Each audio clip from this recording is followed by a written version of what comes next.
प्यारे साथियों नमस्कार। मैं अरुण सक्सेना एक बार फिर से आप सभी का स्वागत करता हूं रोजगार विद अंकित ऑफिशियल ऐप पर। आप सभी प्यारे बच्चों का एक बार फिर से हार्दिक स्वागत, हार्दिक अभिनंदन है। आप सभी प्यारे बच्चे फटाफट से क्लास से जुड़ेंगे। आपकी पसंदीदा क्लास प्रारंभ हो चुकी है। भारत की जनजातियां, भारत के भूगोल का आखिरी टॉपिक आज मैं स्टार्ट करने जा रहा हूं और इसके बाद मैं सीधे आप लोगों को विश्व भूगोल की ओर लेकर चलूंगा। सौर मंडल टॉपिक, सोलर सिस्टम टॉपिक आप लोगों को स्टार्ट कराऊंगा। रामेश्वर पांडे जी, नितिन जी, मंजीत जी, बीपी गुर्जर जी, कन्हैया कहर जी, आशुतोष शर्मा जी, आर्यन कीर्ति जी, धर्मेंद्र सिंह जी, आकाश निषाद जी, नंदन गुप्ता जी, धर्मवीर जी, प्रिय रंजन सिंह जी, मोनू पाल जी, कुलदीप कुमार जी, ब्रजेश कुमार जी, राहुल कुमार जी, अखिलेश प्रजापति जी, अजय कुमार जी, सुखराम जी, सबनम जी, आप सभी लोग आ चुके हैं। बहुत बहुत स्वागत। जो नहीं आए फटाफट से क्लास से जुड़ेंगे बच्चे। तो स्टार्ट करने जा रहे हैं बच्चों भारत की जनजातियों के बारे में। जनजातियां क्या होती हैं, इनसे संबंधित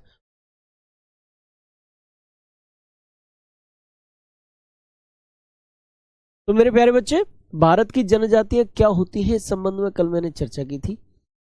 सामान्य तौर पर जो मैंने बताया था आपको कि शैक्षणिक रूप से, सामाजिक रूप से, वैज्ञानिक रूप से जो पिछड़ा हुआ वर्ग है ना, पिछड़ा हुआ समुदाय है, उसको जनजातीय समुदाय के तौर पर हम लोग जानते हैं।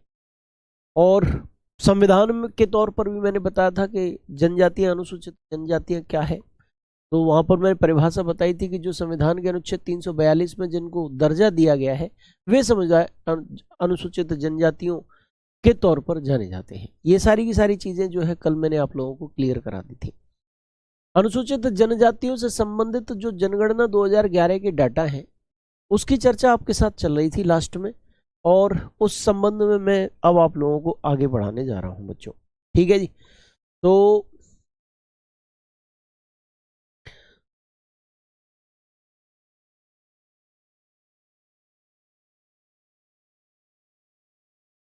देखिए, एक पॉइंट है कि ज्ञातव्य है कि भारतीय संविधान में मूल रूप से 212 जनजातियों को अनुसूचित जनजातियां घोषित किया गया था, किंतु वर्तमान में अनुसूचित जनजातियों की सूची में लगभग 774 जनजातियां शामिल है। लगभग इतनी 774 जनजातियां। एक्चुअल में क्या है कि सरकार समय समय पर विभिन्न जातियों को अनुसूचित जनजाति, अनुसूचित जाति का दर्जा देती रहती है। तो जो मूल संविधान था उसमें अनुसूचित जो जनजातियां थी वो 212 के आसपास थी, लेकिन वर्तमान समय में लगभग 774 के आसपास अनुसूचित जनजातियां भारत में, यानी कि इन 774 जातियों को अनुसूचित जनजातियों का दर्जा जो है वो दिया गया है बच्चों। ठीक है जी।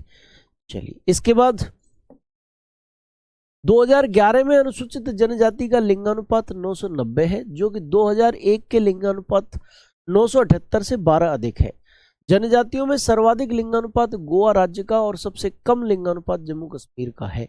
जम्मू कश्मीर हालांकि वर्तमान समय में एक केंद्र शासित प्रदेश है, लेकिन चूंकि ये जनगणना 2011 का डाटा है, उस समय जम्मू कश्मीर एक राज्य हुआ करता था, तो इसलिए राज्य के तौर पर ही यहाँ पर दिया गया है।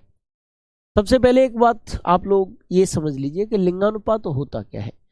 लिंगानुपात का मतलब मेरे प्यारे बच्चे है कि प्रति 1000 पुरुषों पर महिलाओं की जो संख्या होती है उसे लिंगानुपात के तौर पर हम लोग जानते हैं। तो जो 2011 की जनगणना है उसमें उसके अनुसार जो एसटी जातियां हैं, शेड्यूल्ड ट्राइब्स जो है, उनका लिंगानुपात 990 है, यानी कि 1000 पुरुषों पर 990 महिलाएं औसत रूप से एसटी जाति के अंतर्गत पाया जाता है। ठीक है जी। अच्छा, और 2001 की जनगणना में वो कितना हुआ करता था बच्चे? वो 978 के आसपास हुआ करता था, यानी 1000 पुरुषों पर 978 महिलाएं थी 2001 में। 2011 में थोड़ी सी खुशखबरी हुई, 12 महिलाएं जो है उस समय बढ़ गई हैं, यानी काउंटिंग में 2011 की जनगणना की काउंटिंग के दौरान ये थोड़ा सा पाया गया। ठीक है। अच्छा, इसके बाद सब जनजातियों का सबसे ज्यादा लिंगानुपात किस राज्य में है? तो भैया गोवा में है। वहां 1000 पुरुषों पर 1046 महिलाएं हैं। और सबसे कम लिंगानुपात कहाँ है? तो 2011 की जनगणना के अनुसार जम्मू कश्मीर एक राज्य था, इसीलिए जम्मू कश्मीर में सबसे कम लिंगानुपात राज्यों की दृष्टि से बताया गया है। वहां पर 1000 पुरुषों पर 924 महिलाएं हैं बच्चों। अब आपने ये चीज नोट भी कर ली होगी, ये वाली स्लाइड। जल्दी से, जिसने अभी भी नोट नहीं की हो वो जल्दी से नोट कर ले फटाफट से, हम लोग आगे बढ़ेंगे।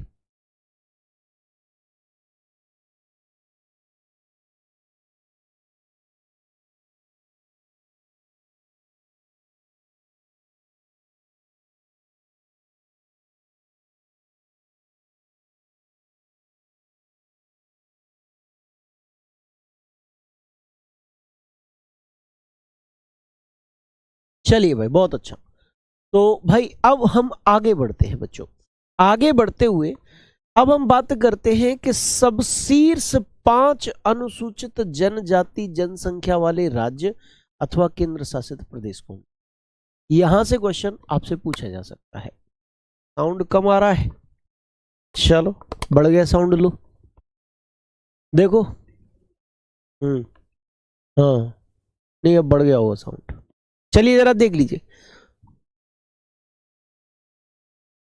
लिखकर मुझे बताइए फटाफट से, साउंड बढ़ा के नहीं बढ़ा, आप लोगों को परेशानी हो रही है।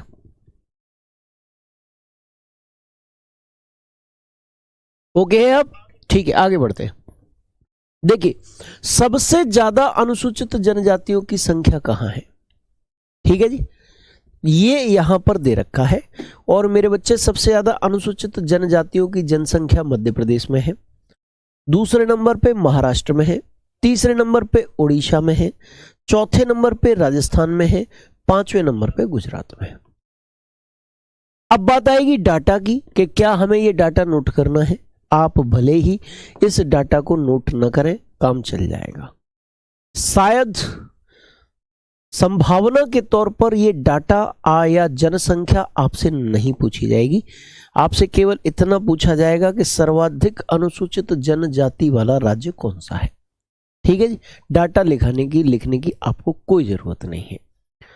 अब आगे बढ़े भाई, ये वाला स्लाइड भी आपने कॉपी कर लिया होगा, मुझे पूरा विश्वास है, ठीक है जी। अब आगे बढ़ते हैं, नेक्स्ट स्लाइड आपके सामने रखते हैं। यहां पर इस स्लाइड में दे रखा है क्या कि सामान्य जनसंख्या में प्रतिशत की दृष्टि से शीर्ष 5 अनुसूचित जनजाति वाले राज्य अथवा केंद्र शासित प्रदेश कौन से हैं। जो प्रतिशत की दृष्टि से अनुसूचित जनजातियां कहां निवास करती हैं ये देख लीजिए जरा। लक्षद्वीप में, मिजोरम में, नागालैंड में, मेघालय में, अरुणाचल प्रदेश में। यहां पर परसेंटेज आपसे पूछा जा सकता है, इसलिए डाटा परसेंटेज का भी लिखना आपके लिए बहुत जरूरी है। बच्चे, लक्षद्वीप एक केंद्र शासित प्रदेश है और बाद बाकी यहां पर जो चीज दे रखे हैं वो सभी के सभी राज्य हैं। अगर राज्य में पूछे आपसे क्वेश्चन कि राज्य में अनुसूचित जनजातियों की सबसे ज्यादा संख्या, सबसे ज्यादा प्रतिशत कहां है, तो नंबर 1 पर मिजोरम आ जाएगा। और केंद्र शासित प्रदेश में पूछता है तो लक्षद्वीप आ जाएगा। और राज्य ऑब्लिक केंद्र शासित प्रदेश लगाकर आपसे पूछता है बच्चे, तो फिर आपका आंसर लक्षद्वीप ही रहेगा, क्योंकि वहां राज्य और केंद्र शासित प्रदेश दोनों को मिलाकर पूछा है और ऐसे में लक्षद्वीप का परसेंटेज जो है वो ज्यादा है।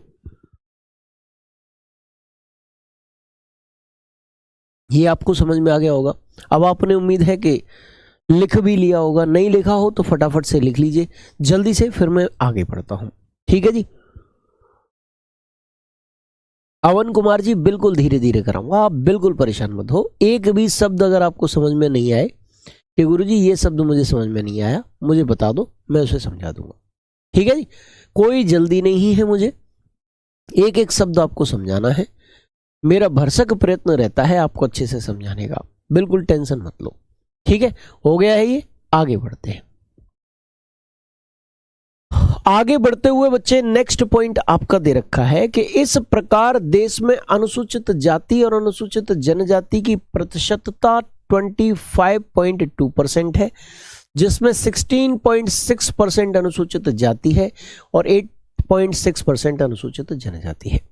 कहने का मतलब ये चीज बहुत इंपॉर्टेंट है, एससी का और एसटी का टोटल का परसेंटेज यहां पर पूछा गया है, बोला गया है। देखो, एससी प्लस एसटी दोनों को मिलाकर भारत की कुल आबादी का लगभग बैठती है 25.2%। अकेले एससी शेड्यूल्ड कास्ट्स भारत की कुल पॉपुलेशन में 16.6% है और अकेले एसटी भारत की कुल पॉपुलेशन में 8.6% है। ये है भाई डाटा, ठीक है जी, ये प्रतिशत है भारत की कुल आबादी में एससी एसटी इनका, ठीक है बच्चों।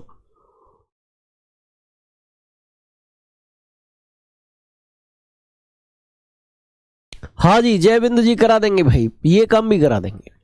तो ये सारी की सारी चीजें भी आपने कॉपी कर ली होंगी। जो इंपॉर्टेंट है बेटा वही पॉइंट मैं आपको बता रहा हूं, ये सारे पॉइंट इंपॉर्टेंट है, यहां से क्वेश्चन आपसे पूछा जा सकता है। ये जनगणना 2011 से संबंधित जो डाटा है वो मैंने आपके सामने रखा है, ठीक है जी। ये भी अब आपने कॉपी कर लिया होगा, उम्मीद है। जल्दी से फटाफट से आप मुझे बता दीजिए, कॉपी नहीं कर पाए हो तो जल्दी से कॉपी करें, फिर आगे बढ़ने दीजिए, ठीक है जी।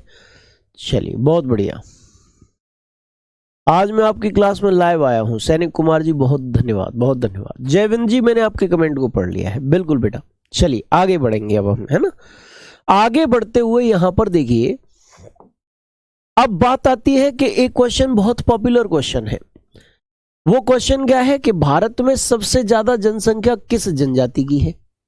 यानी कि भारत में बहुत सारी जनजातियां हैं, 212 के आसपास मूल संविधान में थी, वर्तमान में बढ़कर वो लगभग 774 के आसपास हो गई है। अब उन 774 जो अनुसूचित जनजातियां हैं उनमें सबसे ज्यादा संख्या किस अनुसूचित जनजाति की पाई जाती है, ये एक बहुत बड़ा सवाल है। तो बच्चे, जनगणना 2011 का डाटा कहता है कि भारत में भील जनजाति की संख्या सबसे ज्यादा है। भील से पहले 2011 की जनगणना से पहले हम लोग पढ़ा करते थे कि गोंड जनजाति जो है उसकी जनसंख्या सबसे ज्यादा है, लेकिन 2011 की जनगणना ने सारा डाटा बदल के रख दिया। भील को सबसे पहले भील आ गई, यानी कि नंबर 1 पर आ गई। सबसे ज्यादा भारत में जो जनजाति है, जनजातीय जनसंख्या है तो भील की है, उसके बाद गोंड की, उसके बाद संथाल की, उसके बाद नेकदा की। इसका स्रोत क्या है बेटा, इसका स्रोत है जनगणना 2011। यानी कि पहली 3 सबसे बड़ी जनजातियां भारत में भील, गोंड और संथाल है। यानी कि इनकी जनसंख्या अन्य जनजातियों की जनसंख्या के मुकाबले सबसे ज्यादा है बच्चों, ठीक है जी। चलो आगे बढ़ते हैं बच्चों, ये आपने निश्चित तौर पर कॉपी कर लिया होगा। इसके बाद भारत में संकटग्रस्त जनजातियां कौन सी हैं। संकटग्रस्त जनजातियों का मतलब है कि वे जनजातियां जिनकी जनसंख्या लगातार घटती जा रही है, जिनके अस्तित्व पर ही खतरे के बादल मंडरा रहे हैं, उनको संकटग्रस्त जनजातियां कहते हैं बच्चों। और यहां पर आप देख पा रहे हैं कि देखो तमिलनाडु में जो टोडा जनजाति मिलती है ना, मैं बहुत इंपॉर्टेंट बताई थी, वो संकटग्रस्त जनजाति है, आबादी बहुत कम हो गई है उसकी, उसको बचाना जरूरी है। सिक्किम में लेप्चा जनजाति, छत्तीसगढ़ में कवरड़ा जनजाति, उत्तराखंड में राजी, अंडमान निकोबार में ओंगे, जारवा, शोम्पेन। ओंगे की स्थिति तो अत्यंत चिंताजनक है, यानी कि इनकी जो संख्या है वो लगातार घट रही है, बहुत कम हो गई है, ठीक है जी। इस प्रकार से यहां पर डाटा मैंने आपके सामने रखा है, ये जनजातियां हैं। तो जनजातियों से बच्चों 3 से 4 क्वेश्चंस बन सकते हैं। कौन सी जनजाति कहां पाई जाती है, जैसे मान लो आपसे पूछ लिया जाए भील कहां पाई जाती है, तो आप आंसर लगाएंगे कि राजस्थान, मध्य प्रदेश, ठीक है जी, गुजरात, इनमें भील मुख्य रूप से पाई जाती है। अब आपसे क्वेश्चन पूछा जा सकता है कि भारत में सबसे बड़ी जनजाति कौन सी है, तो आप कहेंगे कि भैया भील है। आपसे क्वेश्चन पूछा जा सकता है कि बताओ भारत में अनुसूचित जनजातियों का कुल प्रतिशत कितना है, तो 8.6% है। अनुसूचित जातियों का कुल प्रतिशत कितना है, तो 16.6% है। इस प्रकार से आप जो है आंसर लगाएंगे बच्चों। बोलो, मैंने ये सारी चीजें आपको समझाई है कि नहीं समझाई है ना। अच्छा, इसके बाद अब आपसे क्वेश्चन पूछा जा सकता है कि बताओ भाई कि कौन सी जनजाति संकटग्रस्त है, तो संकटग्रस्त जनजातियां भी बता दी। किस राज्य में जनजातियों की जनसंख्या सबसे ज्यादा है, तो मध्य प्रदेश में है सबसे ज्यादा जनसंख्या। तो जनजातियों से जो क्वेश्चंस जिन जिन फैक्टर्स से पूछे जा सकते थे वो सारे के सारे फैक्टर्स से मैंने आपको बता दिया है, ठीक है। चलिए, इसके बाद बच्चों ये जनजाति नामक टॉपिक जो है वो पूरी तरीके से कंप्लीट हो चुका। अब हम लोग नेक्स्ट टॉपिक की ओर चलेंगे, यानी कि टॉपिक कंप्लीटेड। ये आपने नोट भी कर लिया होगा, ऐसा मेरा विश्वास है। टॉपिक कंप्लीटेड, टॉपिक कंप्लीट हुआ। इंडियन ज्योग्राफी में मैंने बहुत सारे टॉपिक्स आप लोगों को कराए हैं और वो कंप्लीट भी हो चुके हैं। ठीक है जी, वो पूरी तरीके से कंप्लीट हो चुके हैं। ठीक है, अच्छा मेरे प्यारे बच्चे, अगर हम बात करें अब हम लोग किस चीज की ओर आगे बढ़ेंगे, अब हम विश्व भूगोल की ओर आगे बढ़ेंगे। बोलो कहां आगे बढ़ेंगे? विश्व भूगोल की ओर आगे बढ़ेंगे। और विश्व भूगोल में वर्ल्ड ज्योग्राफी में सबसे पहला जो टॉपिक रहेगा, विश्व भूगोल वर्ल्ड ज्योग्राफी में जो सबसे पहला टॉपिक रहने वाला है बच्चों,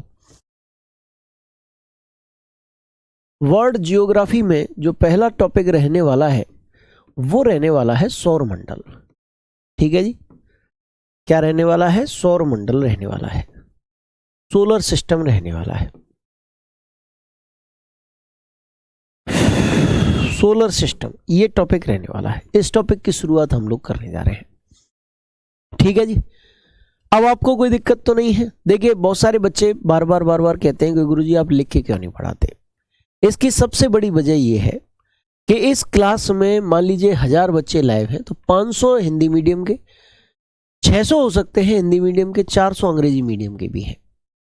अब मेरे प्यारे बच्चे, एक व्यक्ति, एक टीचर, एक माध्यम का व्यक्ति हो सकता है। ठीक है जी, मान लीजिए मैं हिंदी मीडियम में मेरी प्रवीणता हो सकती है या इंग्लिश मीडियम में मेरी प्रवीणता हो सकती है। अगर मैं इंग्लिश मीडियम में होऊंगा तो हिंदी मीडियम वालों को परेशानी हो सकती है, और अगर हिंदी मीडियम में होऊंगा तो अंग्रेजी मीडियम वालों को परेशानी हो सकती है। इसीलिए मेरे प्यारे बच्चे, मैं आपके लिए यहाँ पर समझाता पूरा लिखित रूप से हाथ से लिखकर समझाता हूँ, और फिर उसके बाद पीडीएफ से मैं रिवीजन कराता हूँ। रिवीजन में आप लोगों को परेशानी आ रही है कि भैया रिवीजन थोड़ा जल्दी करा देता हूँ। मैंने टेलीग्राम ग्रुप पर भी मैसेज देखे हैं, अब मैं रिवीजन में भी थोड़ा सा टाइम आपको दे दिया करूंगा। हालांकि अगर आप समझना, एक समझदार बच्चे के नाते समझें, तो जब मैं समझाता हूं तो एक एक चीज हाथ से लिख देता हूं, उस समय आप नोट कर सकते हैं। पर फिर भी कोई बात नहीं, आपकी समस्या का समाधान करते हुए जब मैं रिवीजन कराऊंगा तो स्लाइड में 1 या 2 मिनट द्वारा से उसे समझा दूंगा, तब तक आप लिखते रहना, आराम से लिख लेना। ठीक है, आपकी समस्या का समाधान करने का भरसक प्रयत्न मैं करूंगा बच्चों। ठीक है जी, चलो आप बहुत अच्छा समझाते हैं, बहुत बहुत धन्यवाद बेटा। तो इस पीडीएफ, इस पीपीटी का मुख्य उद्देश्य ये है कि मेरे प्यारे बच्चे जिन्होंने फीस दी है, जो इंग्लिश मीडियम के बच्चे हैं, वो भी, उनको भी न्याय मिले। एक एक लाइन हिंदी और अंग्रेजी में लिखी रहती है, जिससे कि जो बच्चे हैं उनको किसी प्रकार से कोई प्रॉब्लम नहीं हो। ठीक है, सभी टीचर्स की बात हो रही है बेटा, मैं विशेष तौर पर दोनों मीडियम के बच्चों की बात कर रहा हूं। ठीक है ठीक है ठीक है ठीक है, ओके रोमली शर्मा जी। तो मैंने भी बेटा आप लोगों को बोल दिया ना, अब लिखने में आपको कोई परेशानी नहीं होगी। आपकी सबसे बड़ी समस्या क्या थी? आप ये कह रहे थे कि भैया लिखने में गुरुजी हमें समस्या है, आपसे समझने में कोई दिक्कत नहीं है। ठीक है, मैं हर स्लाइड में आपको 1-2 मिनट अच्छे से समझा दिया करूंगा और आप लिख लिया करना। ठीक है, अब आपको कोई परेशानी नहीं होगी, आज से आपकी समस्या जो है वो समाप्त हुई। ठीक, विशेष ध्यान दूंगा, बाई चांस एक आध स्लाइड गलती से, बाई चांस मेरा दिमाग में नहीं रहे, गलती से मैं आगे बढ़ जाऊं तो आप बता देना कि गुरुजी अभी लिख नहीं पाया हूं, तो मैं उसे रिपीट करा दूंगा। भाई लिख लेना, तुम मेरे साथ साथ ही लिख लो, तुम परेशान मत हो भाई, तुम्हारी समस्या का समाधान करना ही मेरा प्रमुख उद्देश्य है। ठीक है, चलो अब मैं आगे बढ़ूं। चलो बढ़िया। तो सौर मंडल क्या होता है बच्चों? सबसे पहले एक इमेज यहां पर देख लीजिए, आपको अच्छी तरीके से पता चल जाएगा सौर मंडल क्या है।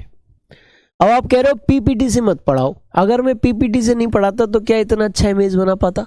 बताओ। कोई चीज अगर टेक्निकल चीज का यूज अगर टीचर कर रहा है तो उसका फायदा हमेशा स्टूडेंट को होता है, ये ध्यान रखिएगा। देखिए, सूर्य तथा उसके चारों ओर चक्कर लगाने वाले ये जो आकाशीय पिंड है, एस्ट्रोनॉमिकल बॉडीज हैं, ये जो आकाशीय पिंड है, इन्हीं को मेरे बच्चे सौर मंडल कहा जाता है। इनको क्या कहा जाता है? इनको सौर मंडल कहा जाता है। सूर्य और उसके चारों ओर चक्कर लगाने वाले आकाशीय पिंडों का समूह सौर मंडल, सोलर सिस्टम कहलाता है। बोलो क्लियर हुआ कि नहीं हुआ? बोलो समझ में आया कि नहीं आया? एकदम से क्लियर है। अच्छा, ये आकाशीय पिंड आखिरकार कौन से हैं बच्चों? अभी आपको इमेज नहीं उतारना है, इमेज कॉपी नहीं करना है। ये आकाशीय पिंड, एस्ट्रोनॉमिकल बॉडीज कौन कौन से हैं? जरा ये देख लीजिए आप, ठीक है जी। हाँ देखिए, यहां पर सूर्य के चारों ओर चक्कर लगाने वाले एस्ट्रोनॉमिकल बॉडीज, ग्रह जिनको अंग्रेजी में प्लैनेट कहते हैं, वो भी इसके अंतर्गत आ गए। और ग्रहों के चारों ओर चक्कर लगाते हैं उपग्रह, जिनको अंग्रेजी में सैटेलाइट कहते हैं, वो भी सौरमंडल के अंतर्गत आ रहे हैं बच्चों। इसके अलावा कुछ अदर एस्ट्रोनॉमिकल बॉडीज भी हैं, जैसे क्षुद्र ग्रह या एस्टेरॉइड्स, जैसे उल्काश्म व उल्कापिंड या मेटियर्स एंड मेटियोराइड्स, जैसे धूमकेतु या पुच्छल तारे या कॉमेट्स। इन सबको मिलाकर बनता है सोलर सिस्टम, सौरमंडल। यानी कि ये सभी के सभी ऐसे एस्ट्रोनॉमिकल बॉडीज हैं जो प्रत्यक्ष या अप्रत्यक्ष रूप से, डायरेक्ट और इनडायरेक्ट वे में सन के चारों ओर क्या करते हैं, चक्कर लगाते हैं। सूर्य के चारों ओर क्या करते हैं बच्चे, चक्कर लगाते हैं। बोलो क्लियर हुआ कि नहीं हुआ, समझ में आया या नहीं आया? ठीक है जी। चलिए, अब आपने लिख भी लिया होगा ये वाली स्लाइड, नहीं लिखी है तो फटाफट से लिख लीजिए। मैं बस आपको इतना ही समझाना चाह रहा था इस स्लाइड में कि जो भी आकाशीय पिंड है, एस्ट्रोनॉमिकल बॉडीज। अब आप कहोगे गुरुजी आप एक आकाशीय पिंड शब्द का इस्तेमाल कर रहे हो, ये आकाशीय पिंड क्या होता है? बच्चे ये ग्रह, उपग्रह, क्षुद्र ग्रह, उल्काश्म, उल्कापिंड, धूमकेतु, पुच्छल तारा, सूर्य, ये सभी आकाशीय पिंड है, क्योंकि आकाश में ही तो पाए जा रहे हैं। और पिंड का मतलब एक प्रकार का क्या, स्रोत, यूनिट, बॉडी, उसको पिंड कहते हैं। ठीक है। हाँ, अब हम आगे बढ़ते हैं बच्चों, ये आपने कंप्लीट कर लिया होगा। और आगे बढ़ते हुए हम लोगों को चर्चा करनी है, अब इस टॉपिक में किन किन मुद्दों पर चर्चा करनी है, ये अगर आपसे क्वेश्चन पूछा जाए तो ध्यान रखना, हमें सूर्य के बारे में भी पढ़ना है, ग्रह के बारे में भी पढ़ना है, उपग्रह के बारे में भी पढ़ना है, क्षुद्र ग्रह के बारे में भी पढ़ना है, उल्काश्म, उल्कापिंड के बारे में भी पढ़ना है, धूमकेतु या पुच्छल तारे के बारे में भी पढ़ना है, सबके बारे में पढ़ना है बच्चों। जैसे ही हम धूमकेतु, पुच्छल तारे के बारे में कंप्लीट जानकारी ले लेंगे, ये टॉपिक कंप्लीट हो जाएगा। और फिर पृथ्वी की गतियां, मोशंस ऑफ द अर्थ, इसको हम स्टार्ट करा देंगे। ठीक है बच्चों। चलो, अब हम सबसे पहले किसकी चर्चा करते हैं बच्चों? अब हम चर्चा करेंगे सूर्य की। सूर्य, ये सूर्य है, यहां पर आप देख पा रहे हो, ये क्या है बच्चे? ये सूर्य है आपका, सन।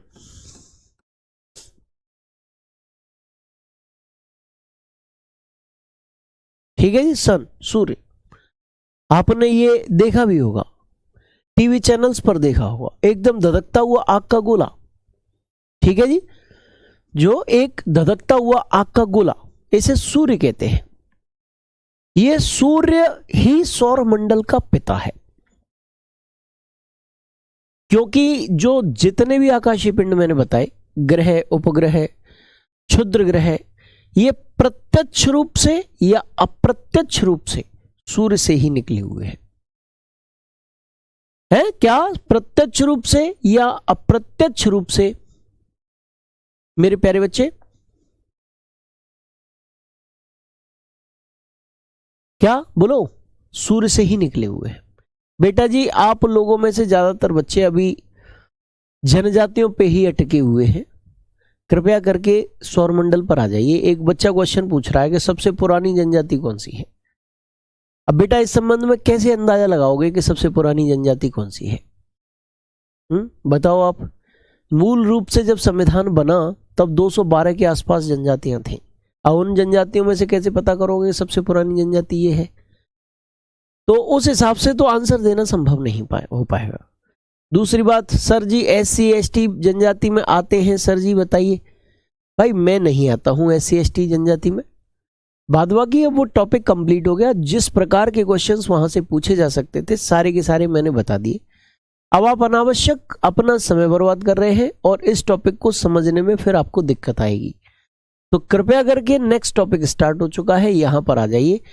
जितने भी फैक्टर्स, जितने भी क्वेश्चंस के पॉइंट्स हो सकते थे, सारी चीज बता दी।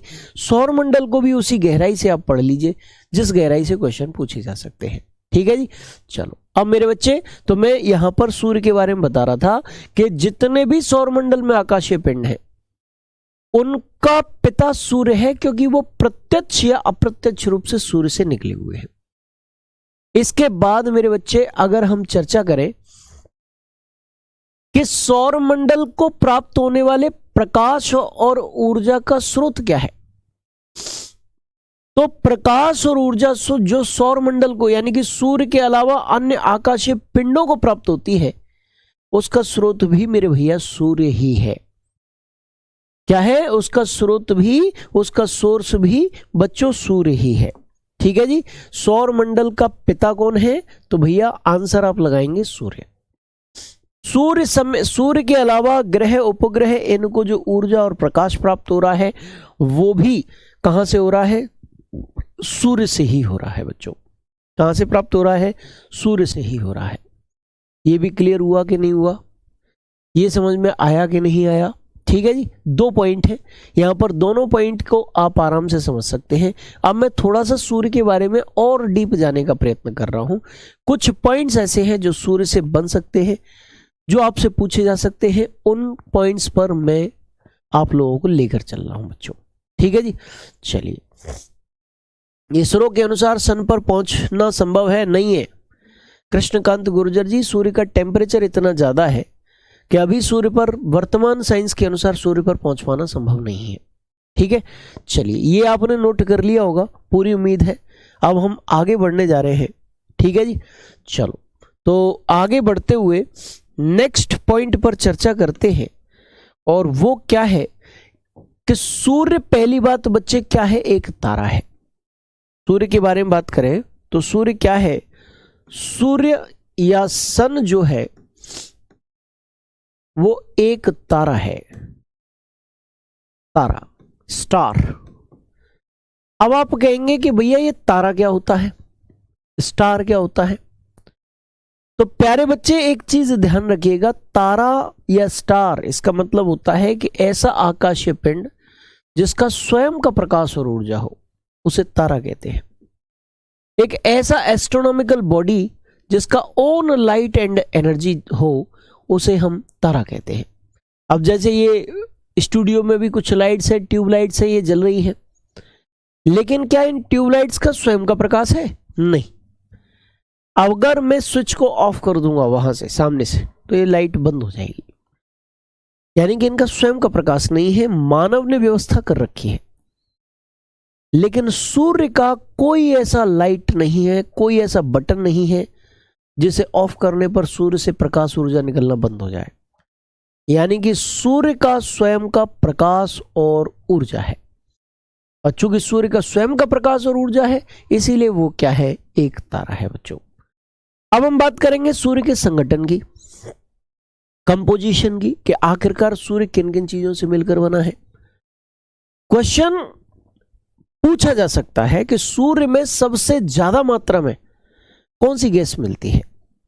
बोलो, कौन सी गैस मिलती है? इस प्रकार से क्वेश्चन आपसे पूछा जा सकता है। तो यहां पर उन चीजों का आंसर दिया गया है। ठीक है जी। यहां पर उसका आंसर दिया गया है। सूर्य क्या है बच्चे? एक तारा है। ठीक है जी। सन इज अ स्टार। ठीक है, सूर्य एक तारा है। सूर्य के संगठन की बात करें बच्चों, तो सूर्य में 3 चीजें सबसे ज्यादा मात्रा में मिलती हैं।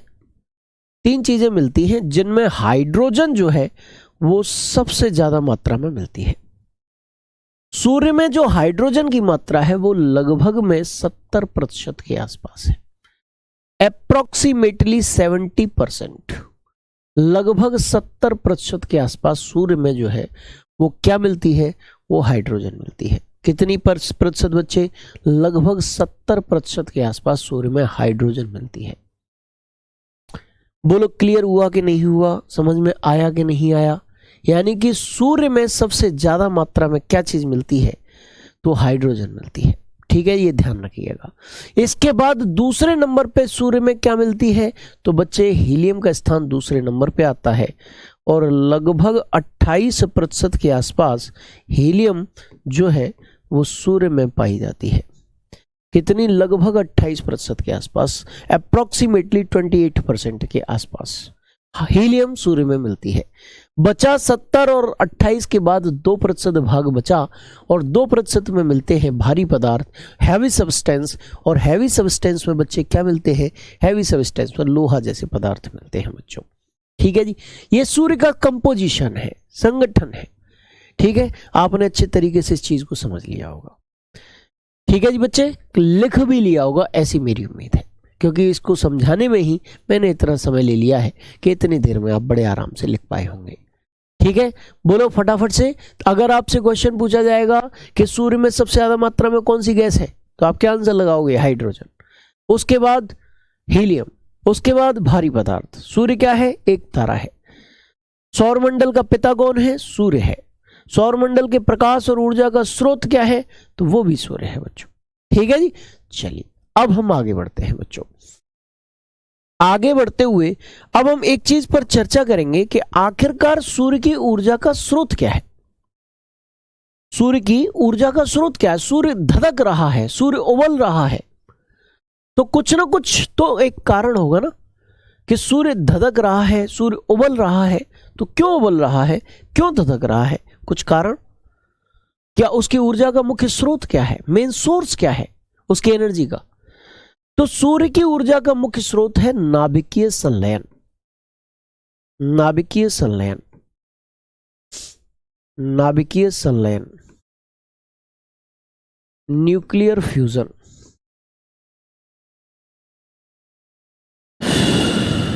न्यूक्लियर फ्यूजन, नाभिकीय संलयन।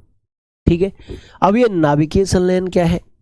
आप कह रहे होगे गुरुजी कि नाभिकीय संलयन का मतलब क्या है? नाभिकीय संलयन एक रासायनिक अभिक्रिया है, एक केमिकल रिएक्शन है, रासायनिक अभिक्रिया है। और मेरे प्यारे बच्चे, इस रासायनिक अभिक्रिया में क्या होता है? इस रासायनिक अभिक्रिया में दो परमाणु संयुक्त होते हैं। क्या होते हैं? दो परमाणु संयुक्त होते हैं, ऐसे करके इसे नाभिकीय संलयन कहते हैं। अब जैसे यहां पर दो हाथ टकरा रहे हैं तो एनर्जी प्रोड्यूस हो रही है, और जब लाखों करोड़ों परमाणु संयुक्त होते होंगे तो क्या एनर्जी प्रोड्यूस नहीं होती होगी? अपार ऊर्जा प्रोड्यूस होती होगी। और उस इन्फिनिटिव एनर्जी के कारण, उस अपार ऊर्जा के कारण बच्चे, सूर्य क्या है? धधकता है। सूर्य क्या है? उबलता है। नाभिकीय संलयन के दौरान अपार ऊर्जा प्रोड्यूस होती है, और उस अपार ऊर्जा के कारण ही, इन्फिनिटिव एनर्जी के कारण ही सूर्य उबलता है, सूर्य धधकता है बच्चों। ठीक है जी, चलिए यहां पर इस चीज को भी क्लियर वे में समझ लीजिए आप। तो मैंने अभी अभी आपको बताया है, लिखते चलना मेरे साथी बच्चों, अभी अभी बताया है कि सूर्य की ऊर्जा का स्रोत क्या है? तो नाभिकीय संलयन, न्यूक्लियर फ्यूजन है। The source of sun's energy is nuclear fusion. अच्छा, इस न्यूक्लियर फ्यूजन के कारण होता क्या है बच्चों? इस न्यूक्लियर फ्यूजन के कारण सूर्य की जो हाइड्रोजन गैस है ना, सूर्य में जो हाइड्रोजन गैस है, वो इस न्यूक्लियर फ्यूजन के कारण हीलियम में चेंज होती है। किस में चेंज होती है? हीलियम में चेंज होती है। और चेंज होने के साथ साथ अपार ऊर्जा, इन्फिनिटिव एनर्जी भी प्रोड्यूस होती है। चेंज होने के साथ साथ अपार ऊर्जा या इन्फिनिटिव एनर्जी भी प्रोड्यूस होती है। हाइड्रोजन गैस हीलियम में चेंज होती है और साथ ही इन्फिनिटिव एनर्जी प्रोड्यूस होती है। अपार ऊर्जा जो है वो प्रोड्यूस होती है बच्चों। क्लियर हुआ कि नहीं हुआ? समझ में आया कि नहीं आया? और इस अपार ऊर्जा के कारण ही सूर्य धधकता है। सूर्य धधकता है, क्या करता है बच्चे? सूर्य धधकता है, सूर्य उबलता है, इस इन्फिनिटिव एनर्जी के कारण, इस अपार ऊर्जा के कारण। और इसी अपार ऊर्जा के कारण सूर्य क्या है? एक तारा है। ठीक है जी, सूर्य क्या है? सूर्य एक तारा है। इसी इन्फिनिटिव एनर्जी के कारण बच्चे सूर्य एक तारा है। बोलो क्लियर है कि नहीं है? समझ में आया कि नहीं आया? चलो बहुत अच्छी बात है, कंप्लीट हो गया ये भी चीज आपने लिख ली होगी। ठीक है जी। सर आप उज्जैन से हैं क्या? मैं उज्जैन से नहीं हूं बेटा, मैं तो यहीं आगरा से हूं, वैसे यूपी के आगरा से। ठीक है जी। श्याम मोहन जी आप ब्लॉग नहीं है, पीडीएफ से पढ़ाते हो बेटा, अब तो तुम्हें कोई दिक्कत नहीं होनी चाहिए। अमित कुमार जी अभी भी दिक्कत है तो इस समस्या का कोई सॉल्यूशन नहीं। ठीक है जी, चलिए। सूर्य की ऊर्जा का क्षय नहीं होता? नहीं जी, लगातार हाइड्रोजन हीलियम में चेंज हो रही है। अभी तो नहीं हो रहा, भविष्य में होगा तो आपको बताया जाएगा, वो लाखों सालों की बात है। ठीक है बेटा। प्रदीप चौधरी जी जो आपको समझ में नहीं आया वो मुझे बताओ, मैं बता दूंगा, दोबारा समझा दूंगा। जो शब्द आपको समझ में नहीं आया वो बता दो आप। ठीक है जी। तो इस प्रकार से बच्चे ये सूर्य के बारे में कुछ चीजें रही। कुछ चीजें सूर्य के बारे में और भी हैं जो मैं अब आप लोगों को समझाने जा रहा हूं। ठीक है जी, जो मैं अब आप लोगों को समझाने जा रहा हूं सूर्य के बारे में कुछ और चीजें बच्चों। इनको भी बड़े आराम से आप समझने का प्रयत्न करेंगे। ठीक है, देखिए जो भाग हमें आज अगर हम छत पर खड़े हो जाएं, कहां पर खड़े हो जाएं, छत पर खड़े हो जाएं, तो सूर्य का जो भाग हमें दिखाई देगा, आज अगर हम छत पे खड़े होकर देखें तो सूर्य का जो भाग हमें दिखाई देगा वो उसका धरातल है, वो उसका क्या है, धरातल है, सरफेस है, धरातल, सरफेस, सरफेस है उसका, वो उसका धरातल है, वो उसका सरफेस है। ठीक है जी। अच्छा, ये धरातल क्या कहलाता है, तो ये धरातल प्रकाश मंडल कहलाता है, ये धरातल फोटोस्फीयर कहलाता है, ये धरातल फोटोस्फीयर कहलाता है, ये धरातल प्रकाश मंडल कहलाता है। ठीक है जी। अच्छा, सूर्य का एक वायुमंडल भी है, सूर्य का एक वायुमंडल भी है। अब जैसे पृथ्वी का वायुमंडल है, पृथ्वी का वायुमंडल है ना, वायुमंडल क्या होता है, गैसों का आवरण, गैसों का कवर, हवा का घेरा जो गुरुत्वाकर्षण के कारण टिका होता है, उसे वायुमंडल कहते हैं। सूर्य के चारों ओर भी वायुमंडल पाया जाता है, सूर्य के चारों ओर भी वायुमंडल पाया जाता है। यह सूर्य का वायुमंडल है। क्या है बच्चे, वायुमंडल। और इस वायुमंडल को, एटमॉस्फेयर को, इस वायुमंडल यानी कि एटमॉस्फेयर को हम क्या कहते हैं, इसको हम क्रोमोस्फीयर कहते हैं। क्या कहते हैं, इसको हम क्रोमोस्फीयर कहते हैं, वायुमंडल को, एटमॉस्फेयर को। और एक है सूर्य की सबसे बाहरी परत, सूर्य की सबसे बाहरी परत भी है। और सूर्य की सबसे बाहरी परत कौन सी है, जो हमें केवल और केवल सूर्य ग्रहण के समय दिखाई देती है। वो है आपकी सूर्य की सबसे बाहरी परत। और सबसे बाहरी परत ये है, सबसे बाहरी परत, most outer layer, most outer layer, ये मोस्ट आउटर लेयर है। और इस मोस्ट आउटर लेयर को हम क्या कहते हैं, इसे हम कहते हैं क्रीट अथवा कोरोना। क्रीट अथवा कोरोना के नाम से इसको हम पुकारते हैं। किसके नाम से पुकारते हैं, क्रीट अथवा कोरोना के नाम से इसको हम पुकारते हैं। अच्छी तरीके से इसको आप समझ लीजिए, क्या कहते हैं, क्रीट अथवा कोरोना। ये मोस्ट आउटर लेयर है, किसकी, सूर्य की सबसे बाहरी परत है बच्चों। किसकी सबसे बाहरी परत है, सूर्य की सबसे बाहरी परत है। अच्छी तरीके से देख लो। ठीक है जी। अच्छा, अब मेरे बच्चों अगर हम बात करें, अगर हम बात करें तो तीन प्रकार से क्वेश्चन पूछे जा सकते हैं। कि सामान्य अवस्था में सूर्य का कौन सा भाग दिखाई देता है, तो उसका धरातल दिखाई देता है, प्रकाश मंडल दिखाई देता है। धरातल को प्रकाश मंडल कहते हैं, फोटोस्फीयर कहते हैं।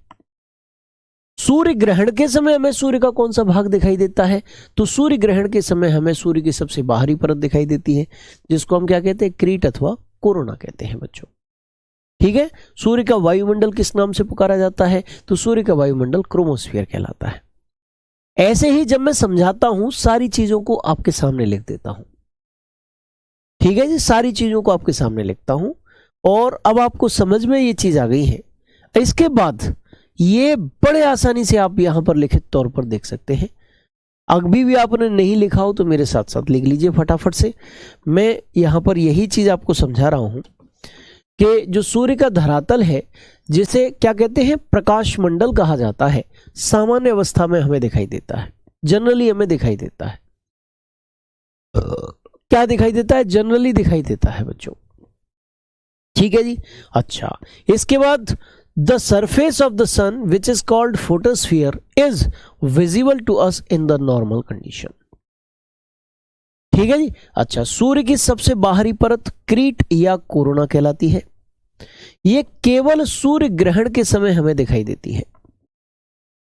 ये केवल सूर्य ग्रहण के समय दिखाई देती है। The outer most layer of the sun is called the corona. It is visible to us only at the time of solar eclipse. ये चीजें ही मैंने बताई हैं। एक पॉइंट और भी मैंने बताया है कि सूर्य का वायुमंडल क्या कहलाता है। सूर्य का वायुमंडल यानी कि एटमॉस्फेयर ऑफ सन, ये क्या कहलाता है, तो इसे मेरे प्यारे बच्चे हम क्रोमोस्फियर कहते हैं। क्या कहते हैं? इसे हम क्रोमोस्फियर कहते हैं। ठीक है जी, बस ये सारी की सारी चीजें मैंने आपको समझाई है। सूर्य के बारे में सारी चीजें कंप्लीट हो गई। आप अच्छे से समझ चुके होंगे, लिख भी चुके होंगे। जिसने नहीं लिखा फटाफट से लिख डालिए बच्चे। अब मैं आगे बढ़ने जा रहा हूं। ठीक है जी, चलिए बहुत अच्छा। नरेंद्र जी, मैं भी आगरा से हूं बेटा। पहले मैं आगरा रहता था, अब इस समय तो मैं ऑफिस में ही रहता हूं, नोएडा रहता हूं। ठीक है जी। कोरोना वायरस नहीं है, कोरोना वायरस वो अलग चीज है। ये किरीट या कोरोना सूर्य की सबसे बाहरी परत है जो केवल सूर्य ग्रहण के समय दिखाई देती है। सूर्य ग्रहण के समय हमें सूर्य दिखाई नहीं देता। सूर्य के चारों ओर काले काले, सूर्य के चारों ओर हमें एक सफेद रंग की धारा दिखाई देती है और उसी को हम क्या कहते हैं? उसी को सूर्य ग्रहण कहते हैं। यानी कि हमारे और सूर्य के बीच चंद्रमा आ जाता है और चंद्रमा के चारों ओर एक सफेद रंग की रिंग दिखाई देती है। वो सूर्य की सबसे बाहरी परत है जिसे किरीट या कोरोना कहते हैं बच्चों। ठीक है जी, चलिए। सर ऐप से पीडीएफ डाउनलोड करने के बाद प्रिंट आउट नहीं निकलता। बेटा सचिन शर्मा जी, आप एक काम करो ना, आप उसको एक्सपोर्ट ऑप्शन है और एक्सपोर्ट ऑप्शन की मदद से जहां आप डाउनलोड करते हैं ना, उसी में एक ऑप्शन आएगा एक्सपोर्ट, और एक्सपोर्ट ऑप्शन की मदद से आप उसे अपने मोबाइल में डाउनलोड कर लीजिए। जब आप उस चीज को मोबाइल में डाउनलोड कर लोगे तब फिर प्रिंट निकल आएगा। जब आप एप्लीकेशन में डाउनलोड करोगे तो प्रिंट नहीं निकलेगा। मोबाइल में डाउनलोड कर लो, ठीक है। और बोर्ड पीडीएफ को पढ़ने में विशेष तवज्जो देना। लिखित पीडीएफ में एक बार लिखित पीडीएफ को बोर्ड पीडीएफ से मिलान जरूर कर लेना, उसके बाद ही आगे बढ़ना बच्चों। कहीं कोई अशुद्धि हो उसे कंप्लीट कर लेना, उसे दूर कर लेना। ठीक है जी, चलिए अब हम आगे बढ़ते हैं और नेक्स्ट कॉन्सेप्ट जो है वो आएगा ग्रह, प्लैनेट्स। नेक्स्ट कॉन्सेप्ट जो आएगा वो कौन सा कॉन्सेप्ट रहेगा बेटा?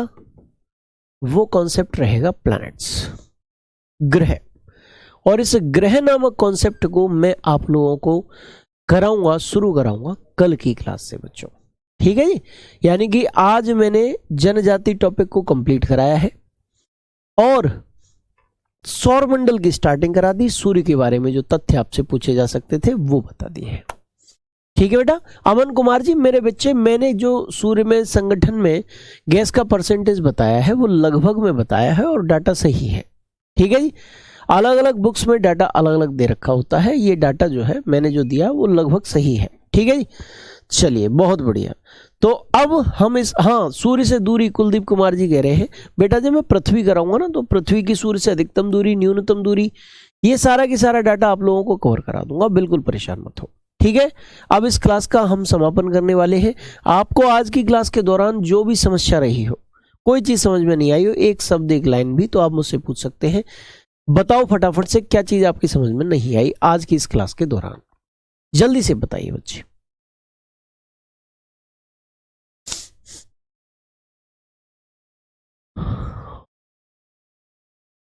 सूर्य का ताप कितना होता है? सूर्य के धरातल का तापमान बेटा लगभग 6000 डिग्री सेंटीग्रेड के आसपास होता है। ठीक है जी। और सूर्य के धरातल जो है, प्रकाश मंडल जिसे कहते हैं उसकी बात कर रहा हूं, लगभग 6000 डिग्री सेंटीग्रेड के आसपास।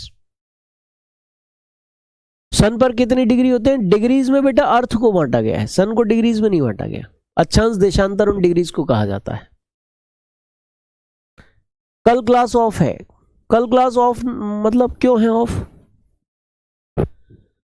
कल क्लास ऑफ क्यों है? चलिए भाई, तो सब कुछ समझ में आ गया ना? ठीक है, इसी प्रकार से आगे बढ़ेंगे हम। कल की क्लास में आगे बढ़ेंगे बच्चों, है ना। ग्रह कंप्लीट कराएंगे, सौरमंडल को आगे बढ़ाएंगे कल। ठीक है। पिछली क्लास का वीडियो नहीं है, चलिए मैं देख लेता हूं। वैसे तो अपलोडेड है, नहीं होगा तो मैं करवा देता हूं उसको अपलोड। और कोई समस्या तो नहीं है? ठीक है, जय हिंद, जय भारत, जय महाकाल।